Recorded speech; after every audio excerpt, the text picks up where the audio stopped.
et notamment le Premier ministre Ousmane Sonko. Je vous remercie. Jërëjëf, honorable Ayib Daffé. Monsieur le Premier ministre, vous avez 20 minutes pour répondre. Merci, je ne pense pas que pouvoir épuiser les 20 minutes, Monsieur le Président de l'Assemblée nationale. ñuy gërëm monsieur Ayib Salim Daffé, président du groupe parlementaire, di jaarale ci moom suñu remerciement à l'ensemble des députés, quel que soit le bord, di rafetlu taxawaay bi. Di remercier aussi le groupe parlementaire, spécifiquement Pastef les Patriotes, ci taxawaayam ci constance am ak ci effort yi muy def pour relever le niveau de cette assemblée. Man newoon naa fi député doon benn député ta Pastef waaye yombul woon man déggaguma fi nii kar nañu député opposition pour essayer ko faagaagal wala duma ko bu du commission du plénière loolu wone na ni li ngeen wax ci assemblée de rupture am na it ay écho ndax sama ministre yi fi jaar yépp wax nañ ma écho yi keroog dama woo ministre Yankuba ne ko très bien fait parce que yow man mii sax léeg-léeg dama lay essayer jot ba sonn duma la jot dégg naa député yi gësam nañ la bu baax a baax loolu nag du ma ne lu bees sa waaye musul amee nii député yi def seen rôle en toute indépendance te teewul it ñu respecter la logique globale du parti kon ñu ngi leen di féliciter di wax ni ñun ñëw assemblée nationale du problème ci ñun ndax nekkoon nañ fi en tant que député di affronter une majorité kon na ñëpp dalal seen xel te bàyyi daw bi ndax dem toog ci télé yi naan Ousmane Sonko suba ak ngoon te Ousmane Sonko buy ñëw nga buub say bagages bokkul ci jàmbaar leneen la ma yokk ci nii séance yu mel nii baax na te respecté nañu aussi délai bi ndax xool naa kañ lañu voté règlement intérieur bi ak kañ lañ ko promulgué kañ la génn ci journal officiel bi kon génnuñu ci délai bi du it loo xam ne assemblée mooy convoqué d'autorité li yoon wax rek mooy une fois tous les 3 mois mun na nekk au début au milieu ou à la fin lu ñuy waxtaane la ñu xool disponibilité kenn ku nekk mais li am solo mooy ci ñetti weer yi dinaa fi ànd ak gouvernement bi du question d'actualité aussi au Premier ministre texte bi waxul Premier ministre dafa ne le gouvernement mais ñu bëri ñoom jàpp nañ ni Ousmane Sonko la moo tax ñu naan sax du ñu dem ndax Sonko man nag du ma agressé kenn waaye du ma koo xam ne nag waaw honorable Tafsir Thioye day ñëw fii wax xalaat yu leer nañ teg ko ci xam-xam ak chiffre ñu tontu ko ci loola ku ñëwee noonu rek ñu ñëwee noonu waaye përci bi moom ku fi ñëwit Pastef defe naa kenn du ko démontrer xadar ak xarañ ak defante kon nañu dellu si ci l'essentiel. Honorable Ayib Daffé dafa wax ci lu jëm ci contexte bi contexte nag contexte politique la njëkkee contexte politique bi dafa mel ni li ci ëpp sax dafa dellu si suñu biir waaye may dalal xelu ñëpp ku am déglu ak seetlu dama waxoon ni ba may annoncé dama ne woon y aura un avant un pendant et un après 8 novembre damay bëgg léeg-léeg ñu may déglu ci la may wax amoon na avant 8 novembre moom defe naa musul am ci Sénégal après 8 novembre nag moom jëfur général la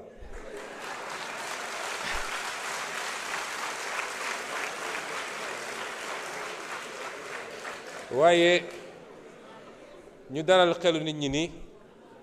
loolu dafa amoon benn nécessité il y avait un besoin de clarification léegi les choses sont claires loolu rek la woon besoin de clarification la woon et il fallait ñu poser acte yuy pousser à la clarification les choses sont claires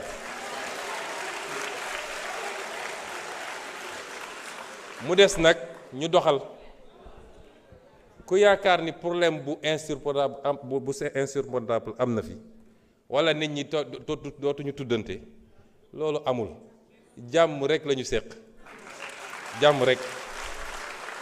di xëy di gontu di liggéey di añandoo di reerandoo benn problème amul. ci wàllu politique ku nekk mun na am doxalinam ci wàllu état tey la ñu gën a farlu ci liggéey parce que li gars yi xamul man liggéeyalu ma président Bassirou Diomaye man Sénégal lay liggéeyal liggéeyalu ma président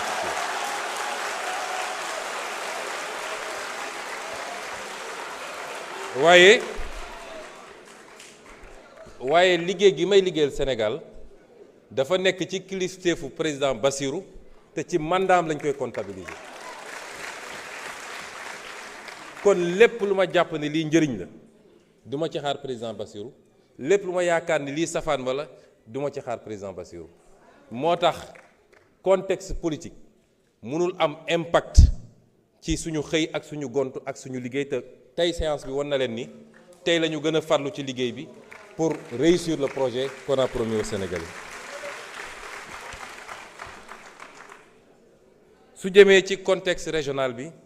gis nañ li fi xew semaine passée bi ñu nekkee ci tukki bi ministre des finances nga fa woon dafa am laaj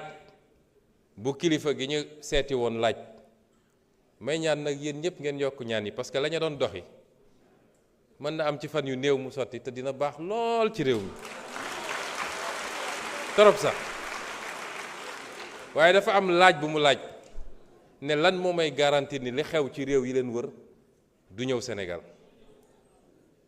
ma ne ko boo tëddee nelawal waaye bi ma ci jiital te ma bëgg ñun ñëpp ngeen ànd féliciteel ma bi ma ci njëkk a jiital mooy ñun dañoo am ay forces armées yoo xam ne bokk ñoog gaa yi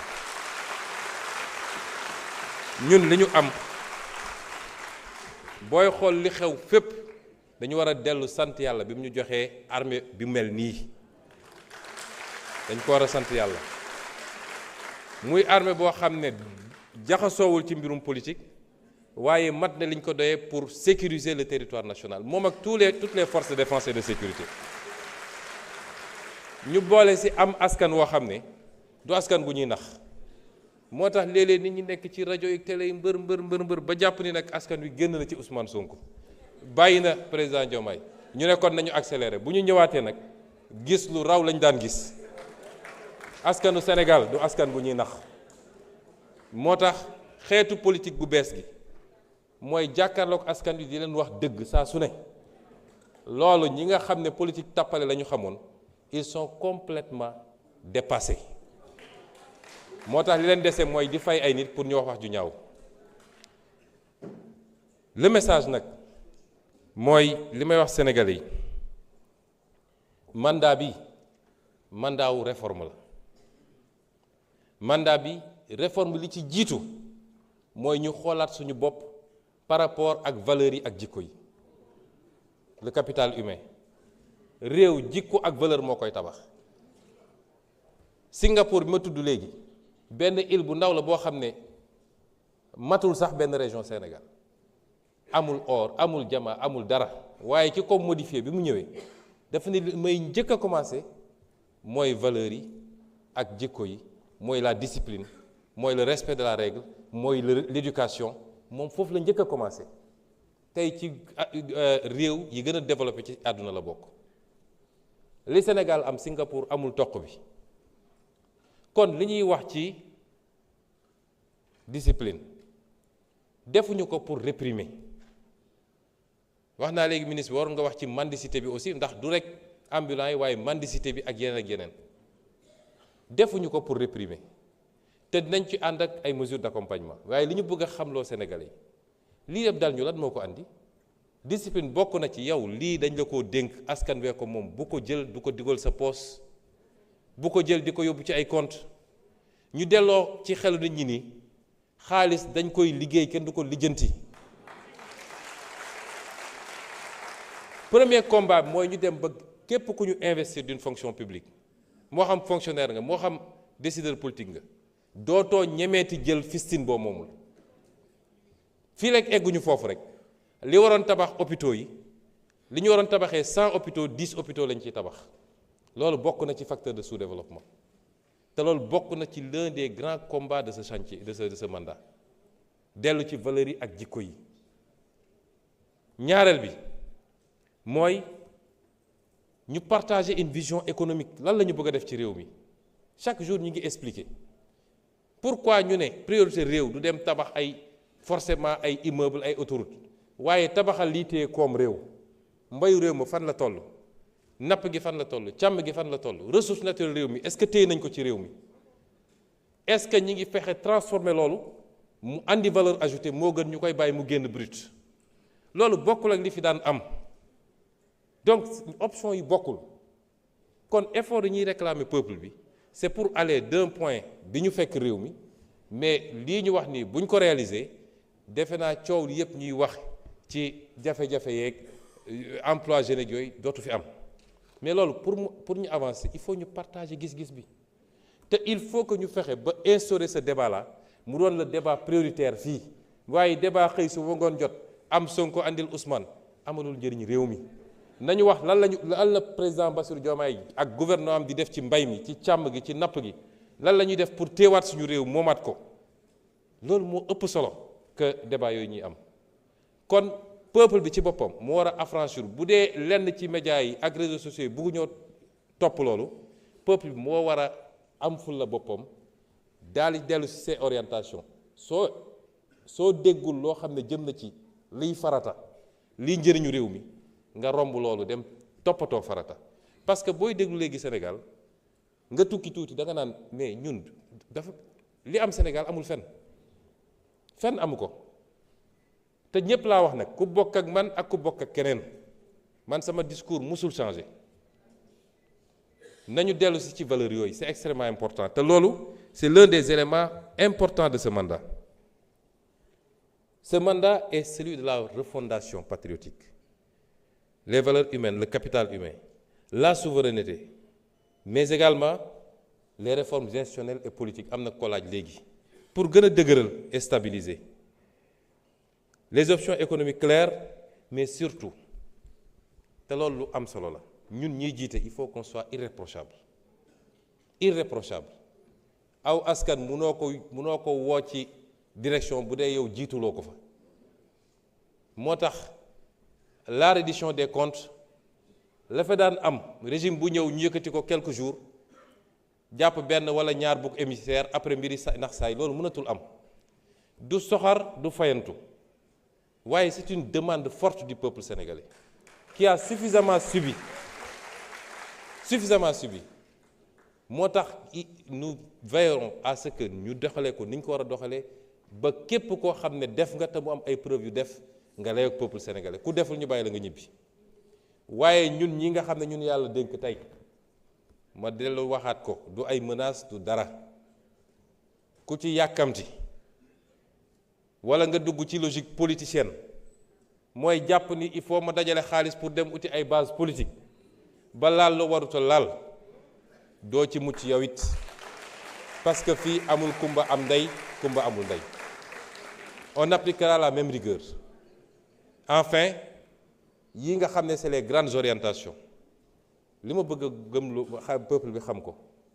mooy conviction man dugguma politique pour am dara soxlawuma dara ci politique man conviction ma dugal ci politique ku may woteel da nga may woteel ci base boobu bu dee li may wax doyu la wala gisoo sa intérêt mun nga woteel keneen waaye ni ma meloon démb ci opposition noonu la defe naa Tafsir Thioye posé na question bu mel noonu la raison d'État ou yu mel noonu li ma gëm mooy yow mi ñu dénk yaay jox état bi contenu ci jamono ju ñu fa nekk ça veut pas dire qu'il faut être rigide mais dafa am des fondamentaux ci li nga yàgg a wax ak askan wi ba ñu dégg ko nga ne lii laa gëm lan moo mën a justifier nga ñëw nekk ci pouvoir di changer loolu rien ne peut le justifier te la plupart du temps on ne le fait pas pour le peuple on le fait pour des intérêts occultes on le fait parce qu'il y a des pressions de lobby on le fait parce qu'on a ses calculs personnels mais on ne le fait jamais pour le peuple et c'est pourquoi man li ma gëm mooy la raison d'État c'est la raison de celui qui incarne ou ceux qui incarnent l'État par rapport à leur combat politique par rapport à leur doctrine par rapport à li ñu wax ak réew mi pendant tout ce temps-là c'est ça la raison d'État Et la souveraineté, lu am solo la. C'est au nom de cette souveraineté que je considère moi-même que réew boo xam ne Sénégal séq na ak yow réciprocité dafa war a am waxoon naa ko fii ci visa yi te ñu ngi ciy liggéey noonu laa koy waxee ci extradition réew bu téye un fugitif sénégalais ne du ma extrader li nga fi am di demander extrader du ma ko extrader je ne le ferai jamais. Et le principe de souveraineté également est important. loolu daal laay wax ci appel qu'on reste nous-mêmes rawatina yéen patriotes yi bu ñu pouvoir soppi lañ doon woote démb ak barki démb nañ ci continuer te xam ni nguur yàllaa koy joxe jaarale ko ci réew jaarale ko ci nit ñi mais ci kaw relation de confiance bi ngay séq ak nit ñi loolu laa gëm. asalaamaaleykum.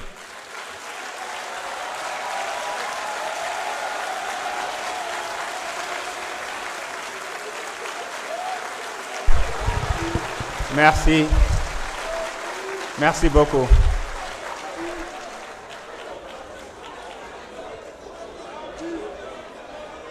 Je vous remercie. S'il vous plaît. S'il vous plaît.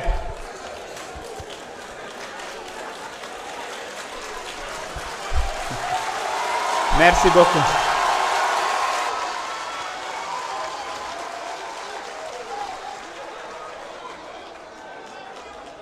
Merci beaucoup, merci beaucoup. Je voudrais remercier Monsieur le Premier ministre ainsi